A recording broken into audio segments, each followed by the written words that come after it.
Good morning to everyone. Good morning to everyone. Start कर रहे हैं next chapter 5th, introduction of Euclid geometry. Euclid जो कि एक हमारे ग्रीक मैथमेटिशियन हुए हैं, ठीक है। इन्होंने 23 डेफिनेशंस बोलिए या फिर चीज़ें डिस्कवर क्या करी, जो पहले से थी यूनिवर्सल ट्रूथ थे, उनको एक डेफिनेशन की फॉर्म में देने की कोशिश करी है, ठीक है, जिनको हम लोग बोलते हैं एजम्पशंस और पोस्टुलेट्स, ठीक है। तो क्या क्या बोला हमने, एजम्पशन और पोस्टुलेट्स उनको बोलते हैं। तो टोटल 23 डेफिनेशन दी थी, जिसमें से हमने कुछ पढ़नी है। इसका मतलब क्या क्या पढ़नी है, पहले एक थोड़ा सा इंट्रो दे देता हूँ। एजम्पशंस होते हैं जो यूनिवर्सल ट्रूथ होते हैं, जो हर एक जगह काम आते हैं हमारे पास, ठीक है, जिसको हम लोग बोलते हैं सिद्धांत। कहते हैं ना कि ये सिद्धांत है, तो मतलब जो प्रिंसिपल भी बोलते हैं कहीं पे को। एजम्पशंस मतलब होता है कि हाँ ये यूनिवर्सल चीज़ें होंगी, जैसे कि 2+2 कितना होता है, 4 होता है।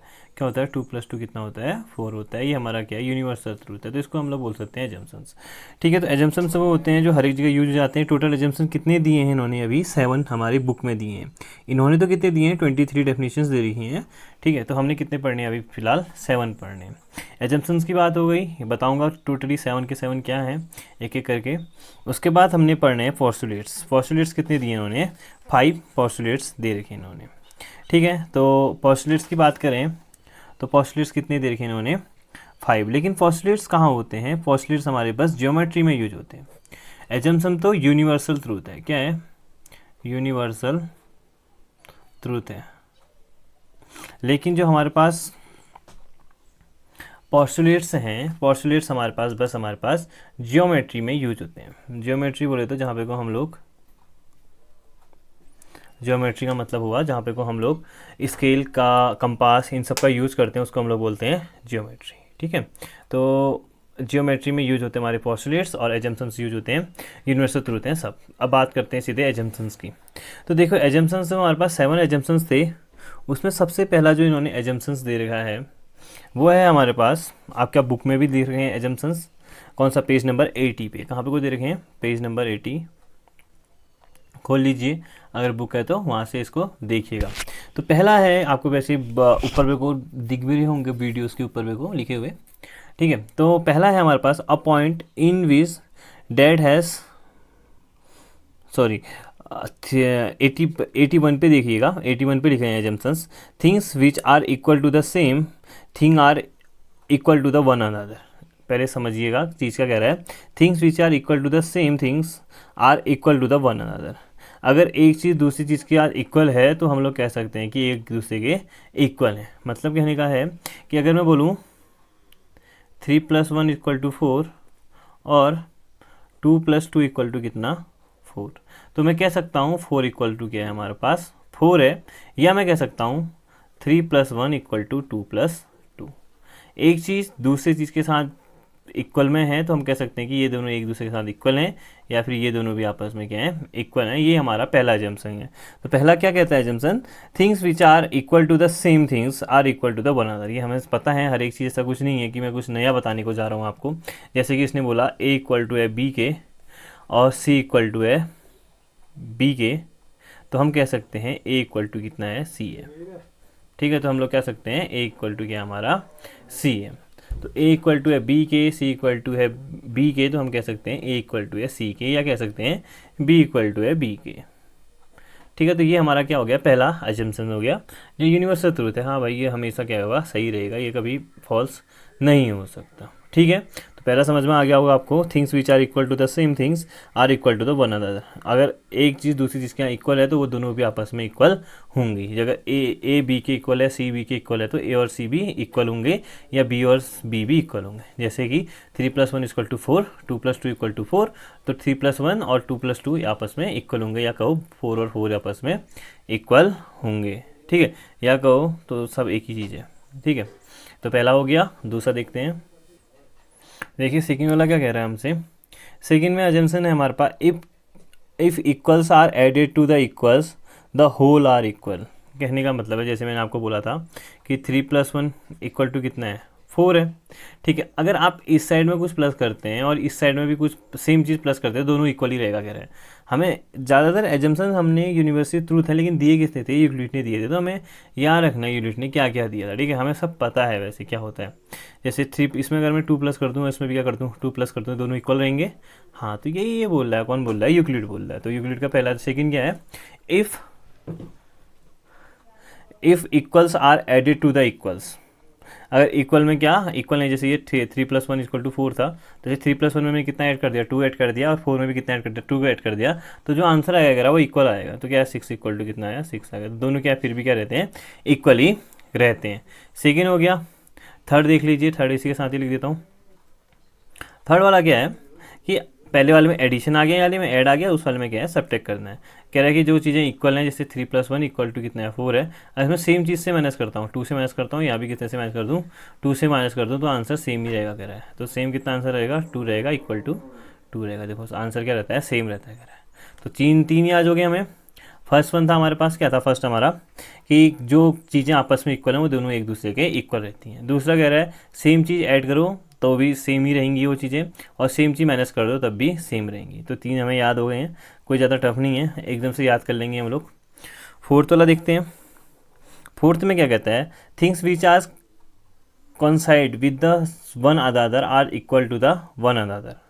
Things are coincide, तो ये कह रहा है things which are coincide with one another are equal to one another.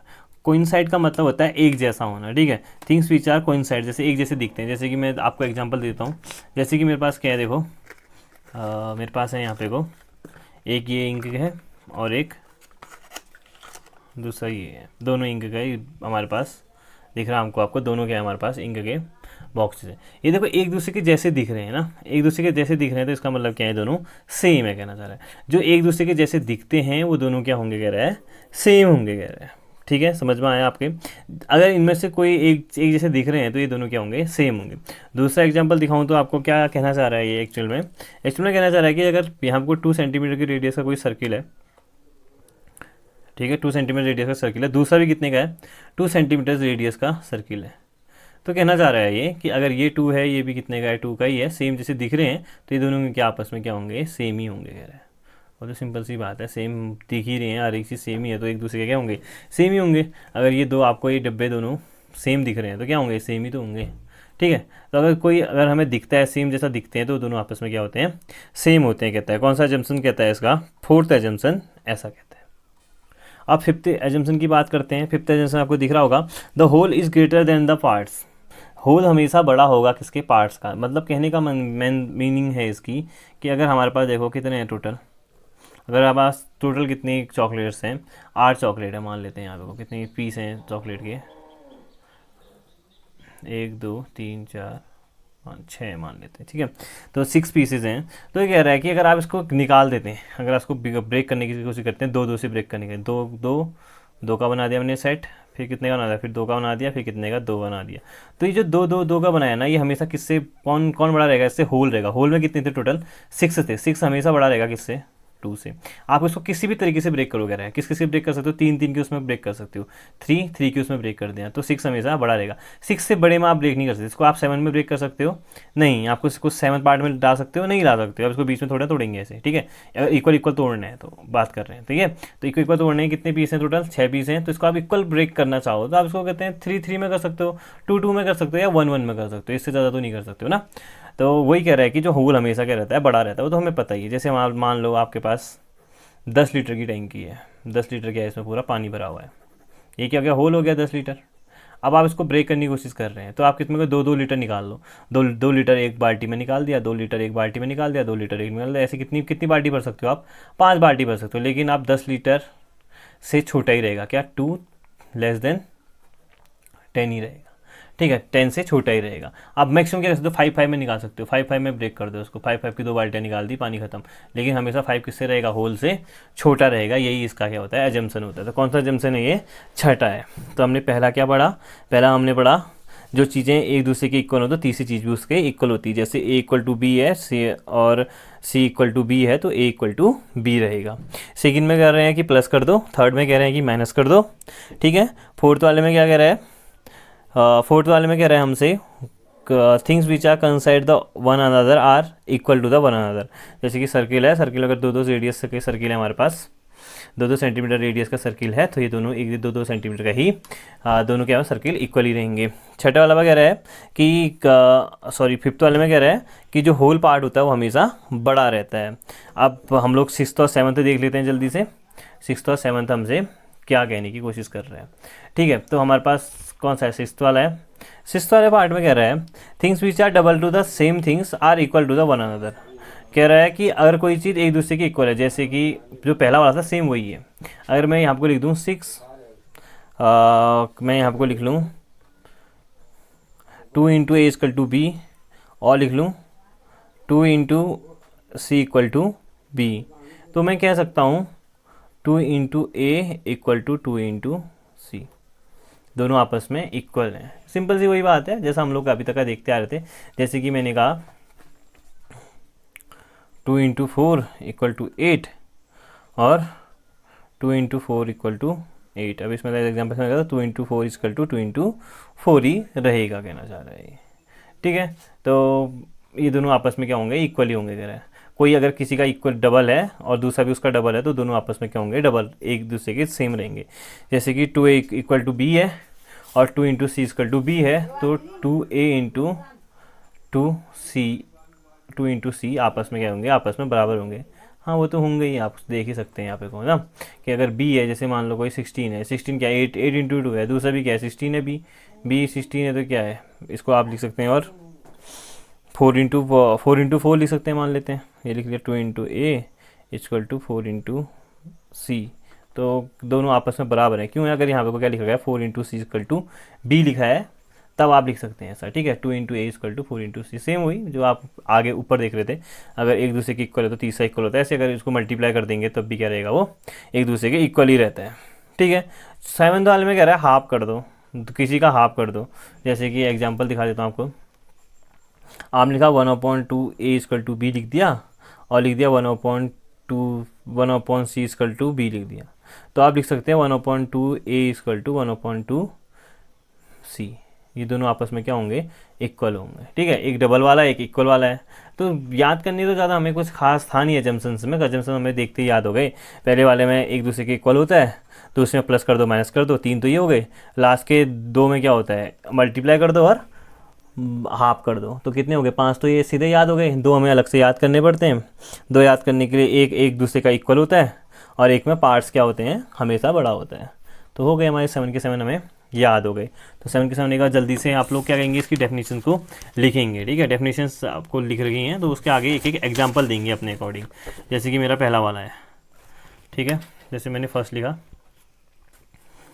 मैंने लिखा, तो मैं इसमें सीधे सीधे एग्जाम्पल लिखूँगा। जैसे कि मैं लिख दूँगा इसमें A equal to B, C equal to B, so B equal to A, C equal to A. ये मेरा एक एग्जाम्पल हो गया। दूसरा प्लस करके दिखा दो, A1 equal to B plus 1। अगर ये दोनों आपस में पहले से इक्वल है तो ये दोनों आपस में प्लस हो जाएगा। तीसरा वाला आप अपने अकॉर्डिंग बनाएंगे एग्जाम्पल। ठीक है, माइनस करके दिखाना है, 2 इक्वल टू बी माइनस 2, तो दोनों क्या आएगा, आंसर सेम आएगा। चौथे वाले में कोई ज़रूरी है कि सीक्वेंस वही रखो, मल्टीप्लाई कर दो, 2a इक्वल टू बी और 2c इक्वल टू बी, तो we can say that 2a equal to 2c, हम ऐसा कह सकते हैं।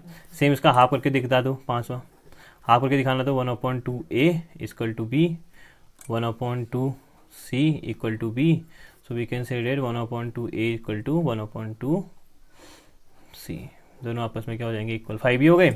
छठा हमारा होल वाला है। होल का मतलब हो गया कि जैसे कि कोई भी पानी का बोतल बना दिए, ये कितने लीटर का है, 6 लीटर का है, तो इसको हम लोग 2 में ब्रेक कर सकते हैं, याद रखने के लिए अपने 2 6, और किस में ब्रेक कर सकते हैं, 3 में कर सकते हैं। ठीक है, तो हमेशा जो भी ये पार्ट्स करेंगे आप, ये हमेशा होल से छोटा ही रहने वाला है। ठीक है, अब बात करते हैं 7वें पार्ट की। 7वें पार्ट में जो एक दूसरे के इक्वल है, जैसे कि आपको रेडियस है, ये रेडियस अगर 2 सेंटीमीटर की, अगर ये भी कितने की है, 2 सेंटीमीटर की है, तो ये दोनों आपस में क्या है, सेम है। तो अपने हिसाब से कुछ भी एग्जाम्पल ले सकते हैं आप, आपने खुद इसके एग्जाम्पल लिखने हैं। तो यहाँ पर हमारे एजम्पशंस कंप्लीट हो गए। अब हम लोग देख लेते हैं पोस्टुलेट्स। पोस्टुलेट्स कितने होते हैं, 5 होते हैं। अब बात कर रहे हैं पोस्टुलेट्स की। तो पोस्टुलेट्स होते क्या हैं, पहला हमारे पास पोस्टुलेट्स हैं, खाली किसके लिए यूज होते हैं, ये जियोमेट्री में यूज होते हैं, मतलब जहाँ पे हम लोग कंपास और इसका यूज़ करते हैं उसको हम लोग जियोमेट्री बोलते हैं। जहाँ पे कंपास, स्केल, ये सब एंगल बनाना, सर्किल बनाना, ये सब यूज़ करते हैं। जहाँ पे एंगल का यूज़ करते हैं, सर्किल का यूज़ करते हैं, सब क्या बोलते हैं, हमारा जियोमेट्री में पार्ट आता है। ठीक है, तो पहला सिंपल सा है, a straight line may be drawn from any one point of another point. एक स्ट्रेट लाइन बनाने के लिए हमें 2 पॉइंट चाहिए होते हैं, सिंपल सी बात ये कहना चाह रहे हैं। अगर एक स्ट्रेट लाइन बनानी तो आपको 2 पॉइंट आपके पास होनी ही चाहिए, कह रहे हैं। तो उससे क्या आती है, एक स्ट्रेट लाइन जाती है बस। अगर एक पॉइंट ए है, एक पॉइंट बी है, तो इसके बीच में क्या जाएगी, एक स्ट्रेट लाइन जाएगी। ठीक है, कहीं भी हो 2 पॉइंट, आप ऐसे ले लिए तब भी एक स्ट्रेट लाइन जाएगी, यहाँ ले लो तब भी एक स्ट्रेट लाइन जाएगी, कैसी भी ले लो आप, 2 पॉइंट कहीं भी ले सकते हैं, आप देख लेना अपने पास रख करके। हमेशा क्या है, एक स्ट्रेट लाइन बनेगी। ठीक है, लाइन में कभी कर्व नहीं आएगा। दो पॉइंट के बीच में जो लाइन खींची जाती है, 2 पॉइंट को रख के ये जैसे लाइन खींची, ये तो हमेशा क्या आएगी, स्ट्रेट आएगी। ठीक है, इसे मतलब सीधी, बिल्कुल टेढ़ी मेढ़ी नहीं होती है वो। तो सिंपल सी बात है, ये तो हमको सबको पता है, लेकिन यही कहना चाह रहा है वो। A straight line may be drawn from any one point two the another point. एक पॉइंट से दूसरे पॉइंट के बीच में खींची जाती है क्या, स्ट्रेट लाइन। जैसे कि मान लो ये अगर मेरी स्ट्रेट लाइन मानूँ तो मैं ये 2 पॉइंट होनी चाहिए, इसी के बीच में खींची जाएगी। तो ये क्या मेरी स्ट्रेट लाइन है। पहला एजम्पशन, पहला पोस्टुलेट हो गया, लिख लेंगे, उसके नीचे बना लेंगे ऐसे। ठीक है, इसके बाद सेकंड वाला है। सेकंड कह रहा है, given two distinct point. Distinct मतलब कुछ दूरी पे बनाए हुए पॉइंट, डिस्टिंक्ट मतलब ये कुछ दूरी पे। हाँ, distinct point where a unique line that pass through them. ठीक है, उसमें से क्या कर सकते हैं, एक हम लोग सॉरी तो उससे हम लोग एक लाइन पास कर सकते हैं। तो डिस्टिंक्ट पॉइंट के बीच में हम लोग क्या है, एक लाइन पास कर सकते हैं। कौन सा पोस्टुलेट है, पहला ही पोस्टुलेट है। ठीक है, सेकंड वाला क्या कर रहा है, a terminative line can be produce indefinitely. अगर ये दोनों अगर ये पॉइंट है, अगर इसको मैं कितना ही बढ़ाऊँ आगे को, इसको भी कितना ही बढ़ाऊँ आगे को, कहाँ तक का ड्रॉ कर सकते हैं, कह रहा है इनफाइनाइट तक का ड्रॉ कर सकते हैं। वो हमने पता है हमको कि अगर 2 पॉइंट की आगे को, जैसे ये 2 पॉइंट है, इसके एक लाइन है, इसको थोड़ा आगे को बढ़ाऊँ मैं, इसको भी इस साइड को बढ़ाऊँ, तो कहाँ तक बढ़ा सकते हैं हम लोग, इनफाइनाइट तक का बना सकते हैं। तो ये सब जो अब तो हमें सब पता है ना, हम लोग बचपन से पढ़ते हुए आ रहे हैं, लेकिन ये हमारा कहाँ आता है, 9th में आता है ये सब चीज़ें। लेकिन हमने बचपन से पढ़ी, तो आपको कुछ नया नहीं लग रहा है, कह रहे हो आप।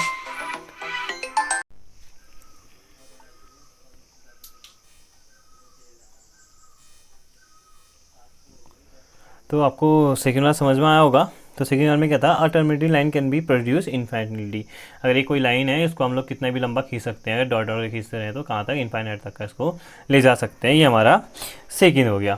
थर्ड कुछ खास नहीं है, बस आप लिखेंगे उसके नीचे, ये बनाते जाएंगे। ठीक है, जैसे कि मैं लिखना चाहूँ तो अ circle can be drawn by any centre और एनी रेडियस। ठीक है, तो कहना चाह रहा है कि कोई भी सर्किल आप किसी भी पॉइंट से ले सकते हैं। कहीं यहाँ पर रख दिया पॉइंट, इसको कितना ही घुमाया, ऐसे कंपास खोला, इतनी सेंटीमीटर का ले लिया, इसको रेडियस बोला, घुमा दिया, या आपको इतना बड़ा खोलो, उसको घुमा दो, तो आप अपने हिसाब से कर सकते हैं। वो कह रहा है कि कोई भी एक सर्किल है, वो कितने भी उसका सेंटर कहीं भी हो सकता है। जरूरी नहीं कि पेपर के बीचों बीच ही हो, जैसे पेज है पूरा तो उसके बीचों बीच होना जरूरी नहीं है। कोने में बना लो, इधर बना लो, उधर बना लो, कहीं भी बना सकते हो, कह रहा है आप कहीं पे भी रख करके उसको ड्रॉ कर सकते हैं। ठीक है, एक सर्किल बनाने के लिए। और जो उसका एनी सेंटर और एनी रेडियस, कितनी भी रेडियस का हो सकता है, जो ज़रूरी नहीं है कि आप कोई फिक्स ही होगा कि 2 ही सेंटीमीटर का रेडियस का सर्किल बनेगा। चाहो तो 10 का बना लो, 20 का बना लो, 30 का बना लो, 5 का बना लो, 1 का बना लो, तुम्हारी मर्जी है जितने का बनाना चाहोगे। तो ये हमने सब चीज़ें पढ़ रखी हैं, कुछ ऐसा खास हम बता नहीं रहा हूँ आप लोगों को, बस एक डेफिनेशन बतानी है। तो थर्ड ये हो जाएगा। दो पोस्टुलेट्स और रह गए हैं। फोर्थ वाला कह रहा है, और right angle are equal to the one another.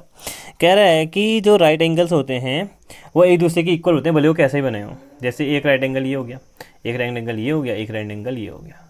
तो आपको दिख रहे होंगे तीन राइट एंगल हैं, एक राइट एंगल है, ये दूसरा राइट एंगल है, तीसरा राइट एंगल है, चौथा भी हो सकता था, ऐसे हो सकता था। ये सब क्या है, 90-90-90 एक दूसरे के इक्वल है। सिंपल सी बात है, क्या गलत है इसमें। ठीक है, तो ये कहाँ कौन सा, ये पोस्टुलेट्स हो गए जो किसके, यूक्लिड के 4 हो गए। 5वां पोस्टुलेट्स क्या कहता है हमसे, 5वां थोड़ा सा समझने वाला है, सबसे ज़्यादा मैक्सिमम क्वेश्चन इसी से बनते हैं, तो आप ध्यान से देखिएगा इसको एक बार के लिए। सॉरी, मोबाइल स्लिप हो गया था।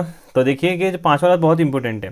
कह रहा है कि अगर 2 स्ट्रेट लाइन, जरूरी उसने पैरेलल लाइन नहीं बोला है, स्ट्रेट बोला है। ठीक है, स्ट्रेट का मतलब कैसी हो सकती है, वो ऐसी है, कोई ऐसी है, मान लेते हैं ऐसी है। ठीक है, अब पैरेलल बोलता तो इक्वल होती है, देखो पैरेलल होती है, आपस में कभी नहीं करती। ठीक है, अगर 2 स्ट्रेट लाइन्स को ढंग से पढ़िएगा, if a straight line falling on a straight 2 lines, अगर एक स्ट्रेट लाइन 2 स्ट्रेट लाइन के बीच में गिर जाती है, ठीक है, मतलब खींची जाती है, फॉलिंग डाउन मतलब ये नहीं कि गिर गई है यहाँ, ठीक है, या खींची गई है, तो 2 स्ट्रेट लाइन होनी चाहिए। कोई भी, अब स्ट्रेट लाइन कैसी भी हो सकती है, समझ रहे हैं। तो 2 स्ट्रेट लाइन के बीच में अगर एक स्ट्रेट लाइन खींची गई है, तो हमें पता है कि इन दोनों का सम कितना होता था, 180 होता था। कब होता था, जब पैरेलल लाइन के बीच में ये लाइन खींची जाती है। याद है कुछ कि एक पैरेलल दो पैरेलल लाइन के बीच में एक हमने कौन सी लाइन खींच दी, एक स्ट्रेट लाइन ड्रॉ कर दी, तो जो उसकी इंटीरियर एंगल होता है उसका सम कितना होता था, 180 डिग्री होता था। लेकिन ये कब होता है, जब ये दोनों पैरेलल हो। तो अब यहाँ तो क्या है, पैरेलल नहीं है, यहाँ क्या है, ये दोनों स्ट्रेट हैं, जरूरी नहीं कि पैरेलल हो। तो कह रहा है जिस साइड के पॉइंट, जिस साइड के एंगल का सम 180 नहीं हो रहा होगा या 180 से कम हो रहा होगा, समझ में, जैसे कि यहाँ देखो ये एंगल और ये एंगल, इन दोनों को मैंने प्लस करने की कोशिश करी और इनका सम कितना आया, 180 से कम आ गया, 180 से कम आ गया। ठीक है, इस साइड की प्लस करने की कोशिश की, इस साइड का ज़्यादा आ जाएगा 180 से। ठीक है, 180 से ज़्यादा आ गया, सिंपल ज़्यादा है। तो कह रहा है जिस साइड का कम आएगा ना, उसी साइड की लाइनों को अगर आप आगे बढ़ाएंगे, उसी साइड को लाइनें मिलेंगी आपस में, इस साइड को नहीं मिल पाएंगी। कह रहा है अब ये गई, ये यहाँ चलेगी, कभी नहीं मिलेंगी आपस में। ठीक है, तो यूक्लिड क्या कह रहा है, ध्यान से सुनिएगा कि दो स्ट्रेट लाइनों को अगर हम लोग एक स्ट्रेट लाइन से कट करते हैं, तो जो उसकी इंटीरियर पॉइंट्स हैं उनका सम अगर जब हम लोग करते हैं इंटीरियर एंगल का सम, तो 180 से क्या आता है, छोटा आता है। जिस साइड के एंगल का सम 180 से छोटा आएगा, जिस साइड के एंगल का सम 180 से छोटा आएगा, उसी साइड की लाइनों को अगर हम आगे बढ़ाएंगे तो आपस में मिलेंगी। कह रहा है अगर ये फिगर ऐसे ना होकर के ऐसे हुआ होता, तो स्ट्रेट लाइन है, इनको एक लाइन ऐसे कट कर दे रही है, तो अब क्या हो रहा होता, जिस भी साइड के एंगल का सम, अगर इस साइड के एंगल का सम करूँ तो ये 180 से शायद ज़्यादा आएगा, और इस साइड के एंगल का सम करूँ तो ये 180 से कम आएगा। तो 180 से कम आएगा तो इसी साइड के एंगल क्या होंगे, आपस में लाइनें आपस में मिलेंगी, कहते हैं। अभी तो हमें पता चल जा रहा है कहाँ को मिलने वाली है। कभी कभी फिगर ऐसा हो जाए, ये मानो ऐसा कुछ है, अब हम बता नहीं सकते हैं कि ये आगे जाके ये मिलेंगी या आगे जाकर के ये मिलने वाली। ठीक है, तो जो भी मिलेंगी तो वही लाइनें मिलती हैं आपस में आगे जाकर के, जिसकी साइड का सम 180 से छोटा होता है। क्लियर हो गया। और ये 180 कब होता है इनका सम, जब ये दोनों लाइनें पैरेलल हो। पैरेलल समझ में आते हैं, एक दूसरे को कभी ना काटें, उसको हम लोग बोलते हैं पैरेलल। और ये क्या है, स्ट्रेट लाइन है। ठीक है, ये पैरेलल लाइन नहीं है। तो यहाँ पे हमारे पाँचों के पाँचों एजम्पशंस हो गए, पोस्टुलेट्स हो गए, सॉरी। तो पहला पोस्टुलेट्स क्या था कि दो पॉइंट के बीच में क्या होती है, डिस्टेंस। देखो पहला क्या था, दो लाइन कभी भी एक स्ट्रेट लाइन खींचनी है तो दो लाइनों के बीच में खींची जाती है। पहला हो गया, इसको लिखेंगे, इसके नीचे फिगर बनाएंगे। सेकेंड हो गया कि दो पॉइंट अगर हैं उसको हम लोग कितने आगे तक का बढ़ाया जा सकती है, एक लाइन सेगमेंट को कितना आगे तक का बढ़ा सकते हैं, कहाँ तक बना सकते हैं, उसको इनफाइनाइट तक का बना सकते हैं। तीसरा हो गया रेडियस से रिलेटेड था कि तीसरा क्या था, सर्किल में कहीं भी सेंटर हो सकता है और कितनी भी रेडियस का सर्किल हम लोग खींच सकते हैं। चौथा हो गया 90 डिग्री, 90 डिग्री का कोई भी एंगल हम लोग बना सकते हैं। और पांचवा हो गया कि दो लाइन स्ट्रेट लाइन है, दो स्ट्रेट लाइन है, अगर उनका किसी इंटीरियर एंगल का सम 180 से कम आ रहा है तो उस साइड की लाइन को बढ़ाने पे वो आपस में मिल जाएंगी, उसी साइड की लाइनें मिलेंगी। तो ये हमारे पास यहाँ पे को हमारे पास यूक्लिड ने जो हमें पढ़ना था क्लास 9th में यूक्लिड में सब हो गया।